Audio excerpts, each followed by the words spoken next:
Hello friends, कैसे हो आप सभी। स्वागत है आप सभी का हमारी यूट्यूब चैनल द नॉलेज पर। दोस्तों, आशा करती हूँ आप सभी स्वस्थ होंगे और खुश होंगे और साथ ही अपनी तैयारी को लगातार जारी रख रहे होंगे। दोस्तों, हमने शिक्षा मनोविज्ञान में PYQ वाली जो सीरीज़ है वो स्टार्ट कर रखी है, जिसमें हमने आज नेक्स्ट वीडियो लेकर आए हैं।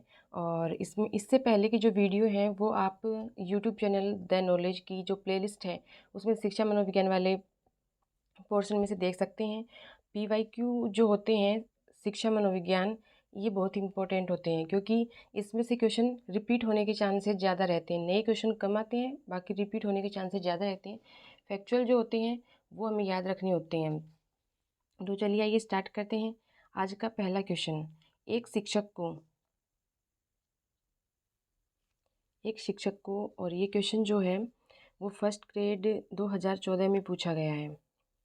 इसके जो ऑप्शन है वो है, शिक्षार्थियों द्वारा की गई त्रुटियों को एक भयंकर भूल के रूप में लेना चाहिए। प्रत्येक त्रुटि के लिए गंभीर टिप्पणी देनी चाहिए। क्या ऐसा करना चाहिए? नहीं, भयंकर भूल के रूप में नहीं, क्योंकि गलतियाँ कौन करता है? इंसान करता है, और वो तो बच्चा है अभी। शिक्षार्थी कितनी बार गलती करने से बचता है, इसे सफलता के माप के रूप में लेना चाहिए। ये भी गलत हो जाएगा कि कितनी बार गलती करता है उसे सफलता, गलती करने से सफलता का माप नहीं किया जा सकता। नेक्स्ट है, जब शिक्षार्थी विचारों को संप्रेषित करने की कोशिश कर रही हों तो उन्हें ठीक नहीं करना चाहिए। वो अपने विचारों को संप्रेषित करने की कोशिश कर रही हैं तो उन्हें ठीक नहीं करना चाहिए। हाँ, उन्हें अपने विचार संप्रेषित करने की कोशिश करने देना चाहिए। और व्याख्यान पर अधिक जोर देना चाहिए, ज्ञान के लिए आधार उपलब्ध कराना चाहिए। व्याख्यान पर अधिक जोर नहीं दे। जो कॉन्सेप्ट है, या तो आप मतलब स्टूडेंट बैठे हैं, आप वहाँ पे खड़े होकर सिर्फ बोल रहे हो, वो कुछ समझ नहीं पा रहे, लेकिन बोल रहे हो, साथ में एक्टिविटी करके कर रहे हो और करवा रहे हो, बच्चे सक्रिय हैं तभी वो सीख पाएंगे। मतलब इसमें जो 3 ऑप्शन हैं वो रॉन्ग हो जाएंगे, ऑप्शन 3 है वो राइट हो जाएगा। कैसे? जब विद्यार्थी अपनी विचार बता रहा हो तब उसे उस बीच में टोकना नहीं चाहिए, रोकना नहीं चाहिए। ठीक है, आगे बढ़ते हैं। नेक्स्ट क्वेश्चन है, शिक्षा मनोविज्ञान शिक्षक की सहायता करती है। फर्स्ट ग्रेड मैथ्स 2016 में पूछा गया। इसमें है, विकास की विशेषताओं को समझने में, वैयक्तिक विभिन्नताओं को समझने में और बालकों की समस्याओं को समझने में और उपयुक्त सभी। तो हाँ, शिक्षा मनोविज्ञान जो है विकास की विशेषताओं को समझने में भी योगदान करती है, वैयक्तिक विभिन्नताओं को समझने में भी और बालकों की समस्याओं को समझने में भी। मतलब तीनों सही है, तो उपयुक्त सभी इसका राइट आंसर हो जाएगा, ऑप्शन 4। आगे बढ़ते हैं। नेक्स्ट क्वेश्चन, अध्यापक के द्वारा शिक्षण में विद्यार्थियों की रुचि को जागृत करने व विकसित करने के लिए निम्न में से कौन सा तरीका उपयुक्त नहीं है, पूछा है। Question second grade exam Sanskrit department में पूछा गया 2023 में। इसमें है, उपयुक्त अध्यापन विधि का उपयोग करना चाहिए, तो सही है। बालकों के विकास की विभिन्न अवस्थाओं में रुचियों के ज्ञान का शिक्षण में उपयोग, ये भी सही है। शिक्षा कक्षा में पूर्ण नीरवता को बनाए रखना, ये रोंग हो जाएगा। हमें पूछा है कि कौन सा उपयुक्त तरीका नहीं है, मतलब क्लास को नीरवता यानी कि उदासीन बनाना। कोई ना शिक्षक कोई एक्टिविटी कर रहा है, ना बच्चे उसमें रुचि ले रहे हैं, ना शिक्षक पढ़ाने में रुचि ले रहा है, ना ही शिक्षार्थी वो पढ़ने में रुचि ले रहे हैं, तो ऐसा नहीं करना चाहिए। हमारा राइट आंसर हो जाएगा ऑप्शन 3। और नेक्स्ट है, नए विषय को पूर्व परिचित ज्ञान से जोड़ना, बिल्कुल ये ज़रूरी है कि जब आप जाते हो क्लास में तो उन बच्चों को क्या आता है उससे रिलेटेड आगे बढ़ने की कोशिश करनी चाहिए। तो ऑप्शन 3 इसका राइट आंसर हो जाएगा। अगर आपको ये वीडियो पसंद आ रहा है तो वीडियो को लाइक कर दीजिए और सेशन को शेयर कर दीजिए। साथ ही अगर आप चैनल पे नए हैं तो चैनल को सब्सक्राइब कर लीजिए, साथ ही बेल आइकन को प्रेस कर लीजिए, जिससे कि आपको हमारी नेक्स्ट वीडियो का नोटिफिकेशन मिल सके। और ये जो PYQ हम कर रही हैं, PYQ मोस्ट इम्पॉर्टेंट होते हैं। आप एग्ज़ाम से पहले PYQ की प्रैक्टिस, ऐसा नहीं कहूँगी कि आपने वो मत पढ़िए, आप जो अपने नोट्स आपने कोचिंग मटेरियल लिया है या फिर कोई बुक से पढ़ रहे हैं, वो पढ़ने के बाद आप क्वेश्चन करके ज़रूर देखें। PYQ करके देखेंगे तो आपको ये पता चलेगा कि आपने जो पढ़ा है आप उसमें से कितना कर पा रहे हो। आप अपना सेल्फ असेसमेंट कर पाओगे और इससे आपकी प्रैक्टिस भी होगी। तो आगे बढ़ते हैं। नेक्स्ट क्वेश्चन जो है, निम्नलिखित में से कौन सा शिक्षा मनोविज्ञान का निहितार्थ एक अध्यापक के लिए सहायक नहीं है। ये क्वेश्चन फर्स्ट ग्रेड 2012 में पूछा गया। इसके ऑप्शन है, अधिगमकर्ता के विकास विशेषताओं को समझने में सहायक नहीं है, पूछा है। तो अधिगम शिक्षा मनोविज्ञान के निहितार्थ, तो ये तो सहायक है, ये तो सही हो जाएगा। व्यक्तिगत विभिन्नता को पहचानने में, ये भी सही हो जाएगा। कक्षा की समूह गतिशीलता को जानने में, ये भी सही हो जाएगा। अधिगम की अभिक्षमता बढ़ाने में, ये गलत हो जाएगा। इसमें पूछा कि कौन से निहितार्थ जो है मनोविज्ञान के, शिक्षा मनोविज्ञान के, वो अध्यापक के लिए सहायक नहीं है अधिगम की अभिक्षमता बढ़ाने में। तो ये जो ऑप्शन 4 है वो इसका राइट आंसर हो जाएगा। आगे बढ़ते हैं। नेक्स्ट क्वेश्चन जो है, कक्षा में प्रेरणा युक्त वातावरण बनाने हेतु अध्यापक को निम्न में से कौन सा कार्य नहीं करना चाहिए। सेकंड ग्रेड इंग्लिश एग्जाम हुई थी 2011, उसमें ये क्वेश्चन पूछा गया है। इसे पूछा क्या नहीं करना चाहिए। कक्षा में प्रथम आने वाले बालक को कमज़ोर बालकों की सहायता करने की अवसर देना। हाँ सही है। कक्षा में प्रथम आने वाले बालक की प्रशंसा करके कमज़ोर बालकों को और मेहनत करने के लिए प्रेरित करना, ये भी सही है, क्योंकि प्रेरित कर रहा है वो उसका एग्जाम्पल देकर। कमज़ोर बालकों का ध्यान लक्ष्य की ओर स्पष्ट करना, ये भी राइट हो जाएगा। जो बालक कमज़ोर हैं उनको फोकस करवाना है अपने टारगेट पे। फिर फोर्थ है, कमज़ोर बालकों की प्रशंसा करने के अवसरों का अधिक से अधिक प्रयोग करना। नहीं, ये रॉन्ग हो जाएगा।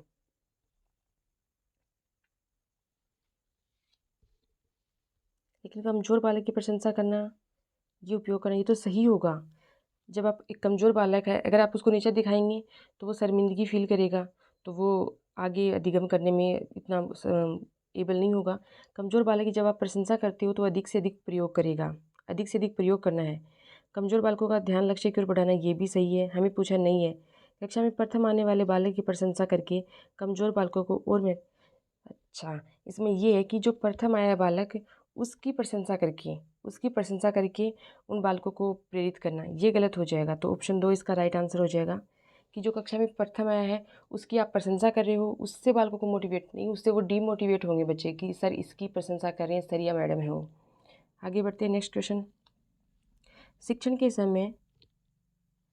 के समय शिक्षक को आवश्यक रूप से ध्यान में रखना है। फर्स्ट ग्रेड ड्राइंग 2016 में पूछा गया। सामाजिक वातावरण, विषय व शिक्षार्थी दोनों, केवल शिक्षार्थी, केवल विषय।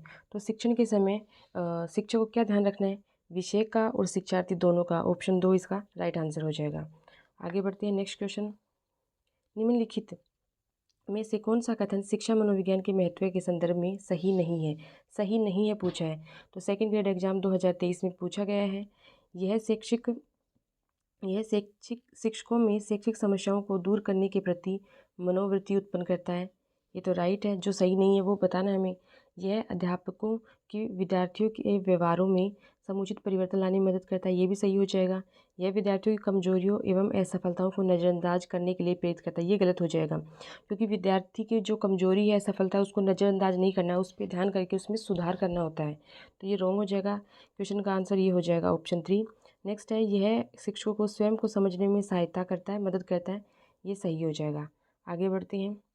नेक्स्ट क्वेश्चन, मनोविज्ञान ने शिक्षा को बना दिया है। ये क्वेश्चन आप खुद देख रहे हैं कि पीटीआई एग्जाम 2022 में, फर्स्ट ग्रेड 2014 में और सेकंड ग्रेड 2018 में पूछा गया है। मतलब शिक्षा मनोविज्ञान से क्वेश्चन जो होते हैं वो रिपीट होते रहते हैं। तो आप पीवाईक्यू कभी भी छोड़ के ना जाएं, भले ही आप और क्वेश्चन की टेस्ट सीरीज ले रखी है या फिर एमसीक्यू की मॉडल पेपर जो भी सोल्व कर रहे हो आप, लेकिन पीवाईक्यू कभी भी ना छोड़ें। इसके ऑप्शन है पाठ्यचर्या केंद्रित, शिक्षक केंद्रित, बाल केंद्रित, विषय केंद्रित। तो मनोविज्ञान ने शिक्षा को क्या बना दिया है, बाल केंद्रित। ऑप्शन 3 इसका राइट आंसर हो जाएगा। आगे बढ़ते हैं। मनोविज्ञान की शिक्षा में उपयोगिता देखते हैं। तो ये बाल केंद्रित शिक्षा है, शिक्षण विधियों में क्रांति ला रहा है, पाठ्यक्रम का नया रूप है, इसमें सहायक सामग्री का प्रयोग किया जाता है। पहले तो सिर्फ व्याख्यान विधि होती थी, अब सहायक सामग्री का प्रयोग करते हैं तो बच्चे से ज़्यादा जल्दी सीखते हैं और अधिगम प्रक्रिया में सुधार हुआ है। संपूर्ण व्यक्तित्व का विकास होता है, व्यक्तिगत विभिन्नताओं के अनुसार। कोई व्यक्ति मतलब क्लास में सभी बच्चे अलग अलग होते हैं, कोई कमज़ोर होता है, कोई एवरेज होता है, कोई बहुत ज़्यादा प्रतिभाशाली होता है। तो व्यक्तिगत विभिन्नताओं के अनुसार शिक्षा दी जाती है। सहगामी क्रियाओं पर बल दिया जाता है। सिर्फ एक पढ़ना ही नहीं है, उसके अलावा और जो एक्टिविटीज़ हैं उनका भी ध्यान रखा जाता है और विद्यार्थी शिक्षक संबंधों में बदलाव हुआ है। तो ये मनोविज्ञान की शिक्षा में उपयोगिता है। आगे बढ़ते हैं। नेक्स्ट क्वेश्चन जो है, शिक्षा मनोविज्ञान का केंद्र है। ऐसे ये क्वेश्चन थर्ड ग्रेड 2013 में पूछा गया, उसके अलावा फर्स्ट ग्रेड 2014 में पूछा गया। इसके ऑप्शन है बालक, शिक्षक, शिक्षण विधि, पाठ्यक्रम। तो इसका जो राइट आंसर हो जाएगा, शिक्षा मनोविज्ञान बाल केंद्रित होती है, तो मतलब बालक इसका जो मेन केंद्र होगा वो बालक होगा। आगे बढ़ते हैं। नेक्स्ट क्वेश्चन, शिक्षा मनोविज्ञान का मुख्य केंद्र बिंदु होता है। फर्स्ट ग्रेड बायोलॉजी 2012 में पूछा गया और इसमें अध्यापक एक अनुदेशक के रूप में, नहीं ऐसा नहीं होगा। अध्यापक अधिगम करता एक व्यक्तिक रूप में, एक व्यक्ति के रूप में, हाँ ये सही, इसको छोड़ दें एक बार। शिक्षण विधि एक व्यू रचना के रूप में, व्यू रचना के रूप में। और परिस्थिति एक वातावरण के रूप में। परिस्थिति एक वातावरण के रूप में मतलब आप जो समझाना चाह रहे हो ऐसा एक वातावरण क्रिएट करो, तो ये वातावरण के रूप में नहीं, वातावरण के अकॉर्डिंग परिस्थिति हो, तो इसमें अधिगम करता एक व्यक्ति के रूप में हो जाएगा। ऑप्शन 2 इसका राइट आंसर हो जाएगा, बाकी रॉन्ग हो जाएंगे दोनों। आगे बढ़ते हैं। नेक्स्ट क्वेश्चन, शिक्षा में मुख्य परिवर्तन शिक्षक केंद्रित से होना है। फर्स्ट ग्रेड 2014 में पूछा गया। छात्र केंद्रित, अभिभावक केंद्रित, प्रबंधन केंद्रित और उपयुक्त सभी। पूछा गया है कि शिक्षा में जो मुख्य परिवर्तन शिक्षक केंद्रित से होना है, किससे होना है मुख्य परिवर्तन? जब वो छात्र केंद्रित हो, बाल केंद्रित हो, तब होगा मुख्य परिवर्तन। आगे बढ़ते हैं। सेशन अगर पसंद आ रहा हो तो सेशन को लाइक और शेयर करते रहिए, इसका लाभ सभी को मिल सके। और ये क्वेश्चन जो आपके जितनी भी टीचर एग्ज़ाम है या फिर जितनी भी ऐसी एग्ज़ाम है जिसमें शिक्षा मनोविज्ञान वाला टॉपिक है, उन सभी के लिए ये रामबाण क्लास है। आप इस क्लास को देखें और इसकी PDF जो है वो आपको हमारे टेलीग्राम चैनल द नॉलेज पे मिल जाएगी। वहाँ से आप क्वेश्चन को डाउनलोड करके आप प्रैक्टिस कर सकती हैं। अगर आप वीडियो ना देख पाएँ तो PDF ज़रूर देखें। PYQ की PDF देखना बहुत ज़रूरी है। चलिए क्वेश्चन देखते हैं। शिक्षा के प्रति मनोविज्ञान का सबसे महत्वपूर्ण योगदान निम्न में से कौन सा है? ये क्वेश्चन सेकंड ग्रेड 2011 में पूछा गया। शिक्षा के महत्वपूर्ण लक्ष्यों का पता लगाना, व्यक्तिगत गुणों के आधार पर शिक्षार्थियों का विभाजन, मानव व्यवहार का ज्ञान प्रदान करना, अध्यापक द्वारा उचित शिक्षण विधियों को अपनाए जाने में सहायक होना। शिक्षा के प्रति मनोविज्ञान का सबसे महत्वपूर्ण योगदान क्या है कि अध्यापक जो है उचित शिक्षण विधियों को अपनाए जाने में सहायक होती हैं। तो ऑप्शन 4 इसका राइट आंसर हो जाएगा। आगे बढ़ते हैं। नेक्स्ट क्वेश्चन जो है, निम्न में से कौन सा कथन सही नहीं है? Second grade teacher exam PTI वाले 2012 में पूछा गया। शिक्षा मनोविज्ञान अधिगमकर्ता के विकास के विभिन्न स्तरों पर हमको उसकी योग्यता और सीमाओं से परिचित करवाता है। शिक्षा मनोविज्ञान की क्रियाएं केवल कक्षा परिस्थितियों तक सीमित नहीं है। शिक्षा मनोविज्ञान अधिगम सिद्धांत एवं नियमों को स्थापित करता है। शिक्षा मनोविज्ञान हमको शिक्षा के उद्देश्यों को प्राप्त करने के तरीकों के बारे में नहीं बतलाता है, तो ये रॉन्ग हो जाएगा और हमें नहीं है पूछा है।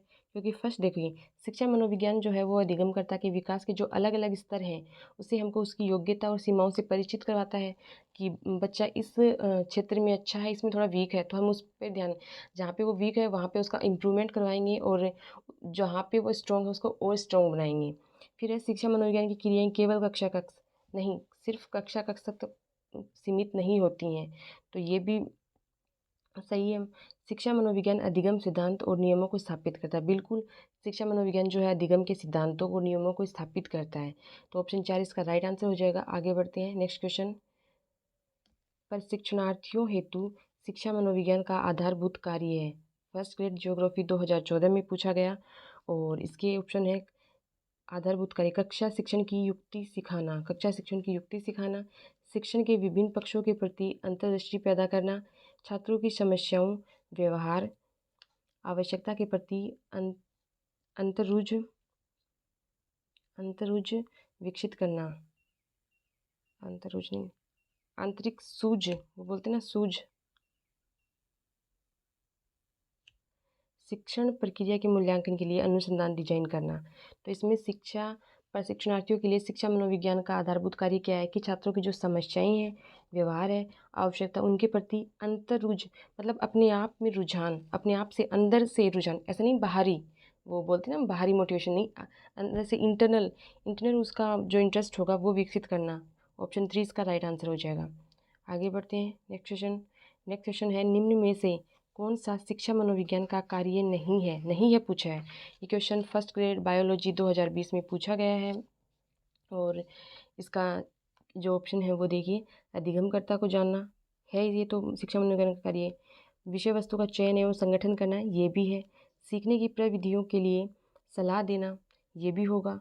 असामान्य मनोविज्ञान वाले व्यक्तियों को समझना, ये नहीं, ये शिक्षा मनोविज्ञान में नहीं होगा क्योंकि शिक्षा मनोविज्ञान जो है वो मनोविज्ञान का एक पार्ट है।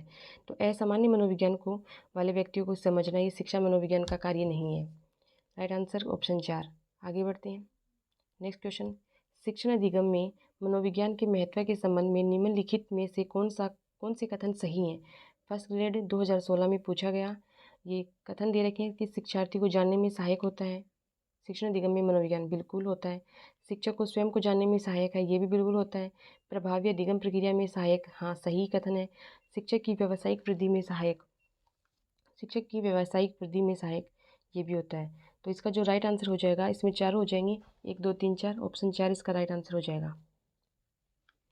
आगे बढ़ते हैं। नेक्स्ट क्वेश्चन, निम्न में से कौन से कथन शिक्षा मनोविज्ञान के महत्व के संदर्भ में सही हैं? ये क्वेश्चन सेकंड ग्रेड 2023 में पूछा गया। यह विद्यार्थियों के व्यवहार में उचित परिवर्तन लाने में सहायता करता है, सही है। सही है, वही पूछा है। यह शिक्षकों में शैक्षिक समस्याओं को सुलझाने के प्रति सकारात्मक अभिवृत्ति विकसित करता है, ये भी सही हो जाएगा। यह शिक्षकों को विद्यार्थियों की जो व्यक्तिगत विभिन्नताएं हैं उसको नज़रअंदाज करने हेतु प्रेरित करता है, ये गलत हो जाएगा। नज़रअंदाज नहीं करना है, उन पर ज़्यादा ध्यान देना है। यह शिक्षकों को स्वयं को समझने में सहायता करता है, ये भी सही हो जाएगा। तो हमें पूछा गया सही 1 2 और 4, 1 2 और 4, ऑप्शन 3 इसका राइट आंसर हो जाएगा। आगे बढ़ते हैं। ये है इस सेशन का हमारा आज का लास्ट क्वेश्चन। तो आप कमेंट सेशन में जाके ज़रूर बताएं कि आपके इन क्वेश्चन में से कितने राइट हुए हैं, आपको ये सेशन कैसा लगा, और आपका कोई सुझाव है तो आप कमेंट करके ज़रूर बताएं। वीडियो को लाइक करें, शेयर करें, चैनल को सब्सक्राइब करें। PDF आप टेलीग्राम चैनल से डाउनलोड कर सकते हैं। तो आज का लास्ट क्वेश्चन करते हैं। विद्यार्थियों हेतु शिक्षण प्रभावशाली बन सकता है यदि फर्स्ट ग्रेड ड्राइंग 2016 में पूछा गया, यदि वही पाठ बार बार दोहरा जाए, विद्यार्थियों के मानसिक स्तर के अनुसार शिक्षण दिया जाए, विद्यार्थियों के सामाजिक स्तर के अनुसार शिक्षण दिया जाए, पाठ को पढ़कर विद्यार्थी सीखे। तो इसमें क्या होगा, वही पाठ बार बार दोहराया जाए, ऐसा नहीं, गलत।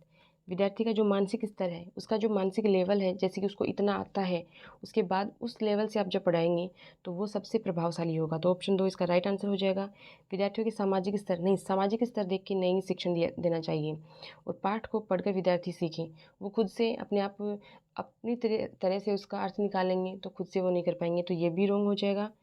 ये भी ऑप्शन 2 इसका राइट आंसर हो जाएगा। तो ये था आज का सेशन। आज का सेशन आपको कैसा लगा कमेंट करके ज़रूर बताएं, और इसी के साथ आपके उज्जवल भविष्य की कामना करते हुए मैं आपसे विदा लेती हूँ। Thank you, have a nice day.